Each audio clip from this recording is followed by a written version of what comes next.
using Android, then you can also use Safari if you are on iOS. Then just type Restream.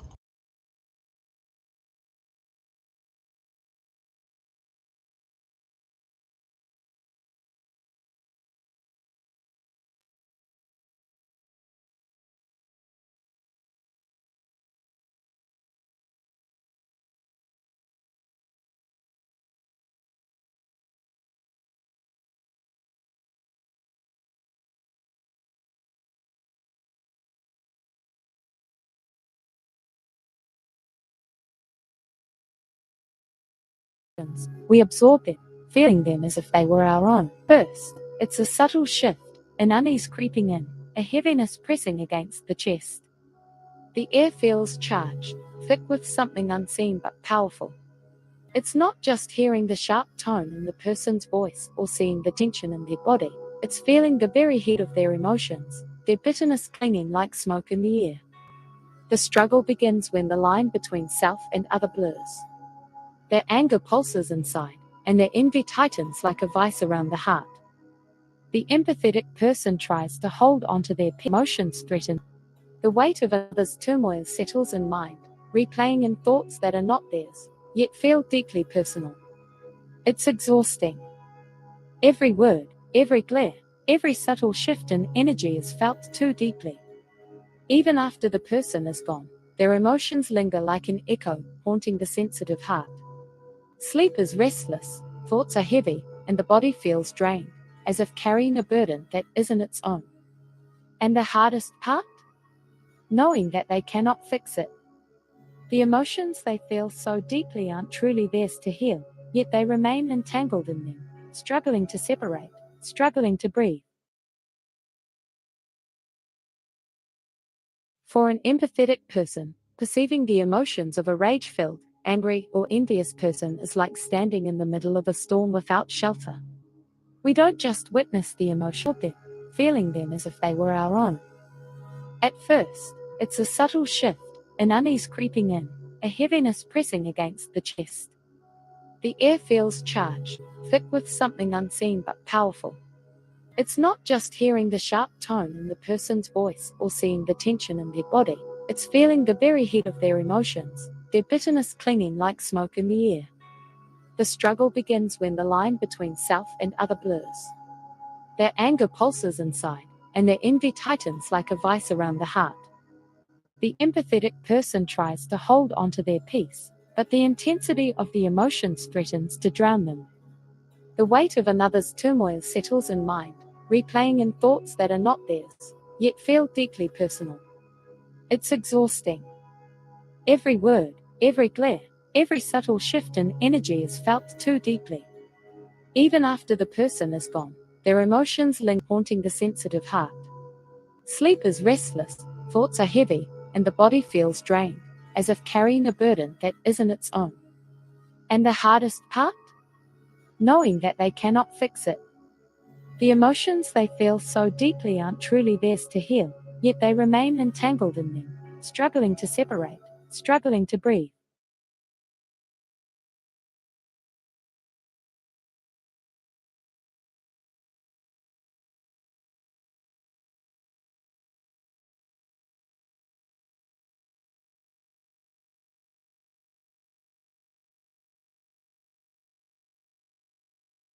Our own. First, it's a Android, then you can also use Safari if you are on iOS.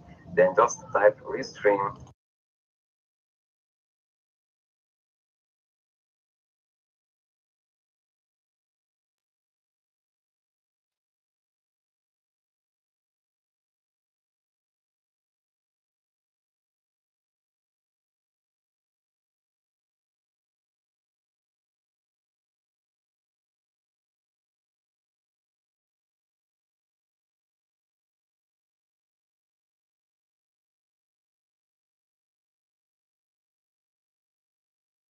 we absorb them, feeling them as if they were our own. First, it's a subtle shift, an unease creeping in, a heaviness pressing against the chest.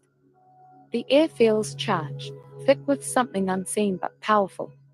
It's not just hearing the sharp tone in the person's voice or seeing the tension in their body, it's feeling the very heat of their emotions, their bitterness clinging like smoke.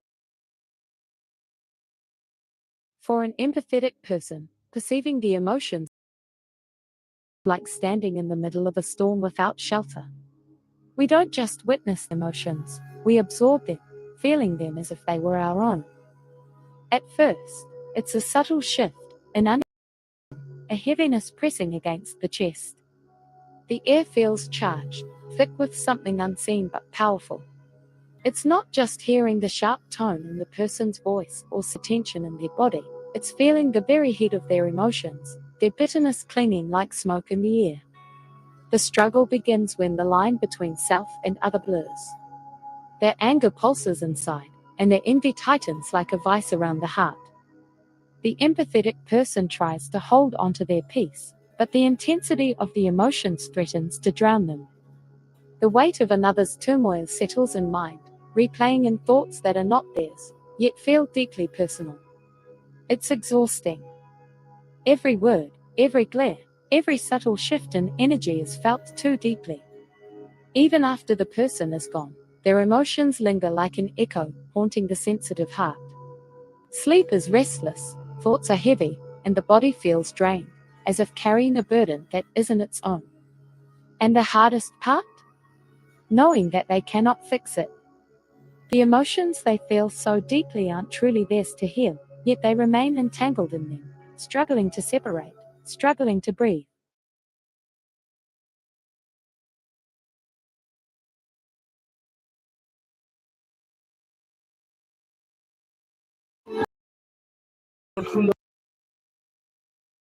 For an empathetic person, perceiving the emotions of a rage-filled, angry, or envious person is like standing in the middle of a storm without shelter. We don't just witness the emotions, we absorb them, feeling them as if they were our own. At first, it's a subtle shift, creeping in, a heaviness pressing against the chest. The air feels charged, thick with something unseen but powerful. It's not just hearing the sharp tone in the person's voice or seeing the tension in their body, it's feeling the very heat of their emotions, their bitterness clinging like smoke in the air. The struggle begins when the line between self and other blurs. Their anger pulses inside, and their envy tightens like a vice around the heart. The empathetic person tries to hold onto their peace, but the intensity of the emotions threatens to drown them. The weight of another's turmoil settles in mind, replaying in thoughts that are not theirs, yet feel deeply personal. It's exhausting. Every word, every glare, every subtle shift in energy is felt too deeply. Even after the person is gone, their emotions linger like an echo, haunting the sensitive heart. Sleep is restless, thoughts are heavy, and the body feels drained, as if carrying a burden that isn't its own. And the hardest part? Knowing that they cannot fix it. The emotions they feel so deeply aren't truly theirs to heal. Deeply aren't truly theirs to heal. Deeply aren't truly theirs to heal. Deeply aren't truly theirs to heal.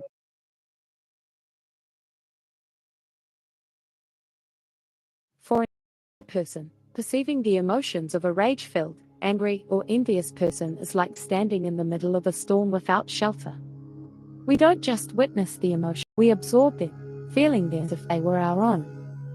At first, it's a subtle shift, an unease creeping in, a heaviness pressing against the chest.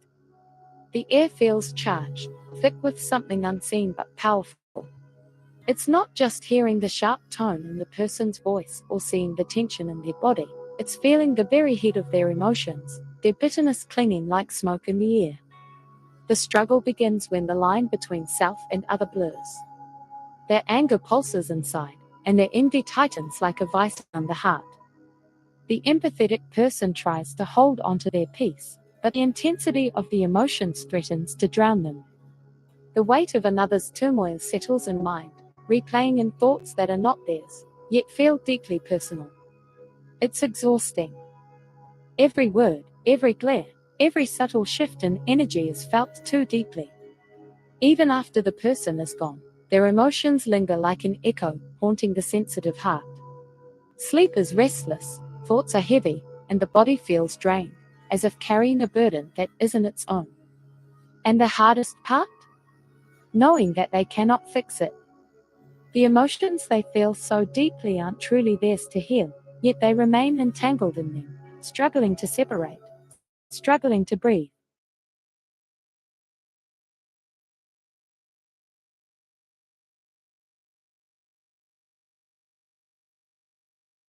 Give your zakat now and be light in their darkest hour. Together, with the help of Allah, we have the power to bring hope and happiness to families in need. Assalamu alaikum wa rahmatullahi wa barakatuh. Comparison is almost a sin, especially when we're comparing what we have with others. Spiritual growth. This sacred period fosters a deeper connection with oneself, others, and the divine. Let's explore the benefits of Ramadan for an empathetic heart, guided by verses from the Holy Quran. Cultivating empathy and compassion. Ramadan, the holy month of fasting and reflection for Muslims, holds profound significance for those who are naturally empathetic and sensitive. It offers a unique opportunity to enhance their compassionate nature and find solace in spiritual growth.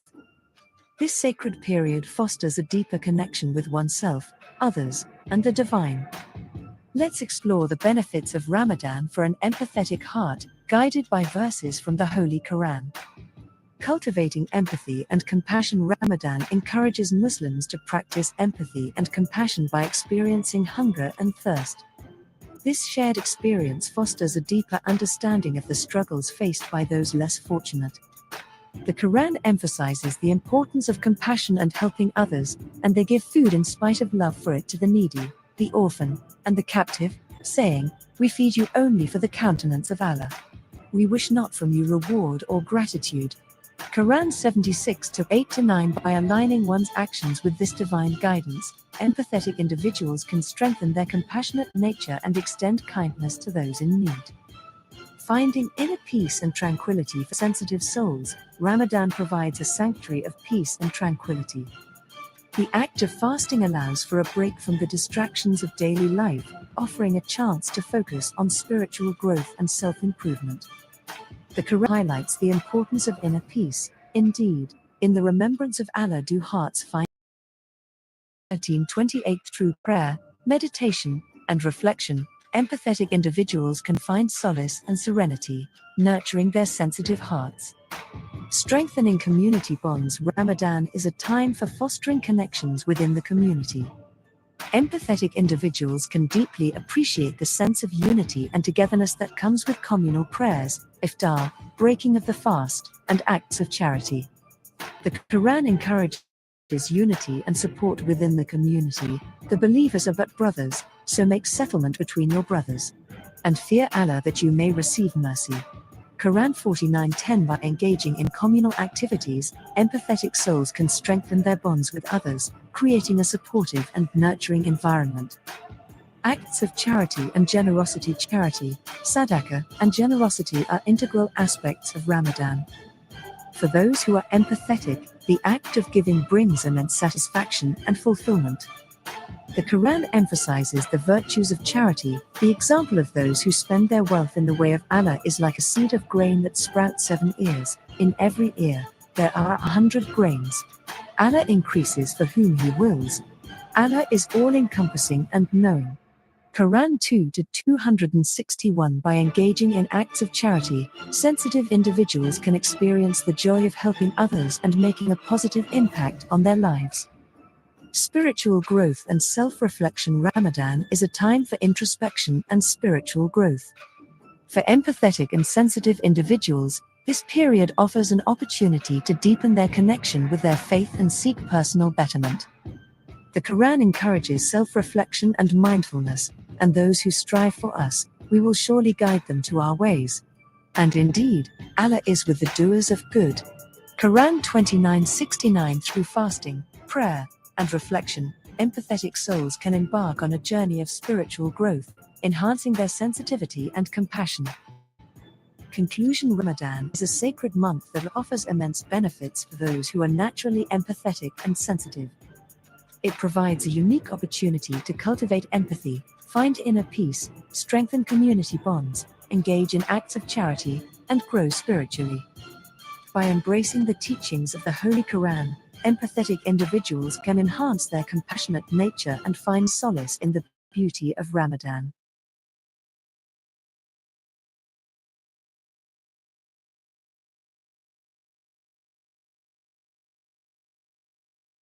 If you're serious about growing on YouTube, what you do straight after uploading a video is just as important as a video itself. Now, most small YouTubers make the same mistake after uploading every video. They don't do anything. They hit publish, they maybe share the video once, and then they just hope for the best. But that's why so many new videos fail. There's a reason these 4 videos got over 3 million views between them. And that's because I have a winning upload strategy. So in this video, I'm breaking down the exact steps I take after every upload to make sure all of my videos actually get views. I'm going to run through my personal upload process first, then I'm going to give you a couple of extra tips afterwards that will help boost your overall channel growth. So make sure you don't skip any, because there's going to be some things in here that I guarantee you haven't heard of before. Okay then, first up, I want to talk about your video file name. Now, this little thing here has been the center of debate for a long time now. Some people love it, but other people dismiss it as completely useless. Now, personally, I think it's a great little way of getting in some really good keywords for your SEO. Now, what me and a lot of top YouTubers tend to do is they name the file name the exact same of what the title is going to be for the video, or at least as closely as possible. As you can see here, you can literally see the entire file name, which means its data is being stored and used by YouTube. If you couldn't see it here, I'd say, yeah, fair enough, maybe it is useless. But the fact it literally is right there shows to me that it's being used and analyzed by YouTube. So it might have an impact, even if that impact is really small. So what you need to do is make sure when you save your video from CapCut or Premiere Pro or whatever video editing software you use, just make sure the file name matches your title. Then, of course, the next thing you need to concentrate on is obviously the title.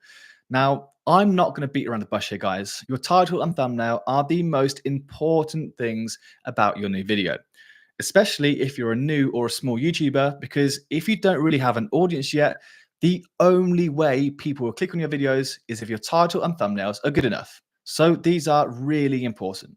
Now, your title needs to entice people in and make them curious enough to want to click on the video and watch it. It also needs to accurately depict what's going to be covered in the video. Like, you only clicked on this video here because I promised to give you information based on things you should do after uploading a video. That's literally why you clicked my title. And for example, all of these videos here include an important keyword and basically explain what the video is going to be about. Shorts, Vandy Barrett train, algorithm, and bullet train, which is exactly what they're all about. So when you create your title, you always need to include a descriptive keyword, both for SEO and just to accurately describe what your video is going to be about. And that's the reason why all of these 4 videos here did so well. So if you copy this strategy, yours will too, I promise you. So once you've smashed your title out of the park, it's time to concentrate on the description. And there's actually really quite a lot to unpack here, so please do listen up. Now, your description is literally an absolute goldmine for helping the algorithm push your videos out. So here's how I always do it for each and every video I post. I basically use the transcript for each video, which is pretty much just a breakdown of every word I said. I always have this copied into a Word document. From there, I open a ChatGPT and then I paste it here. And I basically ask ChatGPT to write a fully optimized description for me. Here, this is my last one I wrote. Here is the script for my latest YouTube video titled How to Include SEO to Make Any Video Go Viral. I want you to please write me a 1-paragraph description for this video that is fully optimized for SEO. I'm targeting new and small YouTubers who are looking to grow their channels who aren't getting many views yet. These people are not yet aware of what SEO is or how it can help. So this is basically exactly what I include in my video. I tried to give ChatGPT as much information as possible about the actual video and of course my viewers too. And then it gave me this fully optimized description here that was full of keywords and 100% related to the actual video. Having descriptions like this will boost your views. Trust me, just give it a go. Now, before we move on to the next section, I'm going to quickly ask, for those of you who aren't yet subscribed to me but are still watching my videos, it's taken me 4 months to hit over 51,000 subscribers, and I'm trying to hit 60,000 subscribers in the next 2 weeks. So if you're enjoying this expert content I'm giving you out for free, please hit that subscribe button because it really will help me a lot. Also, I'm launching my new YouTube Wealth Academy in March.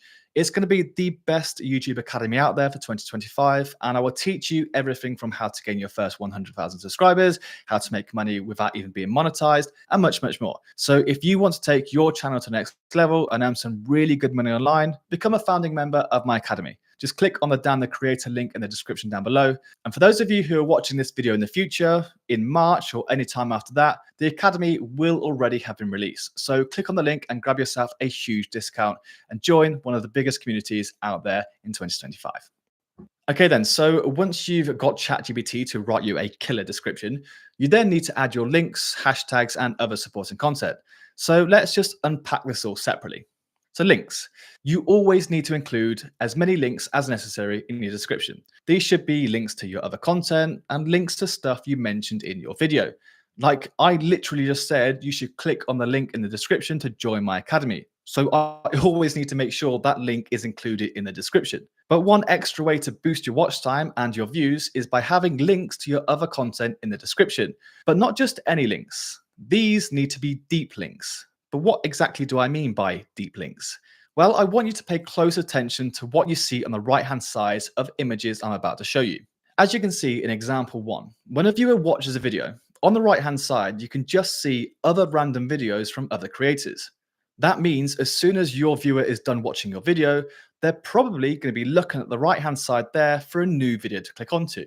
And once they've clicked on one of these videos here, you've lost them for good. That viewer has now gone somewhere else and they're probably not going to come back. However, here in example 2, you can see that the video suggestions on the right-hand side are now all of my own videos. So this means that the viewer can now only see my video suggested here.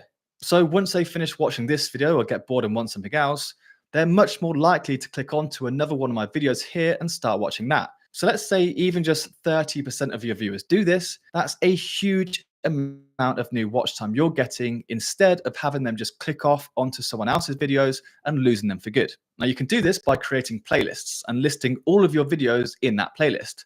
That's what this is here. It's just a load of videos I've included in a single playlist. Now, obviously, playlists don't just appear on the home feed when someone first loads up the YouTube app. So you actually have to actively nudge your viewers into a playlist. Now, I personally do this by using a call to action in my videos and descriptions. I literally just tell my viewers to click on the playlist link below in the description if they want access to all of my content on how to grow their YouTube channels. And it works a treat. The best way to do this is to copy the URL of a video from the playlist or just the playlist link itself. So as you can see here, if I click into this playlist, I can either copy the playlist URL or I can look over here to the right, choose on a specific video, click on the 3 dots, and then just copy this URL link. So now when a viewer clicks on this link from the description, they will automatically be taken to the playlist. Okay, that's links covered. And the last thing you need to do in your description is add hashtags. Now, for me personally, I always add anywhere from 3 to 5 hashtags. Some people do up to 60, which is the limit given to you by YouTube. But I personally just like to add around 3 to 5, especially because only 3 appear here. Now for hashtags, these obviously change per every video you make, as they should accurately relate to each specific video. But for me, I personally always just include some keywords and search terms in there that are as closely related to my video title as possible. So when you guys do yours, always make sure you use keywords related to your video. Then of course, we have our YouTube thumbnails. Along with your titles, the thumbnail is the most important step of your YouTube video. Your thumbnail basically decides whether or not people are going to click on your video and watch it. If you're a new channel and you have really poor thumbnails, nobody is going to want to click on your video and watch it. Now, I always create 3 different thumbnails and the algorithm will test all 3 and pick the best one for me. So I would suggest if you guys have enough time to be able to do that, definitely create 3. Now, when you do create a thumbnail, it needs to invoke curiosity and stand out enough for people to want to click on it. Thumbnail design is a whole different ballgame, and I know a lot of people struggle with it. But for thumbnail inspiration, I always use a tool called 1 of 10, because I know that coming up with thumbnail ideas can be really difficult, but this new AI tool makes it so much easier. Now, 1 of 10 basically picks out all of the viral videos on YouTube, gives you a ton of information about them. So whenever I'm stuck with thumbnail ideas, I'll log in here, and in the search bar, I'm basically going to search for videos that are similar to one I'm going to create. So let's say I'm going to make a video about Bali travel. I'll type in Bali here, and I'll look at all of these thumbnails from viral videos. I'm then going to use these as inspiration for my next video because I know that these videos have performed really well. So if I can use these as inspiration, hopefully it means the thumbnail I create will also work really well. You can literally use this for any niche whatsoever, even something like crypto if you wanted to. Okay then, so that is thumbnails done. As we scroll down here, of course, you always need to add your new video to a relevant playlist. Select not for kids and don't restrict my videos. Select no for altered content, and I always make sure to uncheck these because I add my own timestamps. So I don't really want YouTube to try and guess and add their own for me. And then we have tags. Again, these are also the center of debate when it comes to how important they are. Some YouTubers argue that they don't make a difference, but personally, if there's still an option here, then they must do something, even if it's only the slightest bit of difference. Now, a really quick and easy way of generating tags is by using a free tags generator just like this. Just put in your title and it's going to generate loads of SEO heavy tags for you. Just copy them from here into your tag box and then voila, all done for you. It's as simple as that. Now, we are going to touch on subtitles, but not yet. That's going to be done afterwards. Now, I personally don't ever really touch cards because I don't really think they work that well. But I will always add an end screen here. Now, I used to choose this one here, which suggests 2 different videos to the viewers. But I've read everywhere that giving people too much choice often actually hurts your chances of getting them to click. So now I always just click this one here, which is best for the viewer.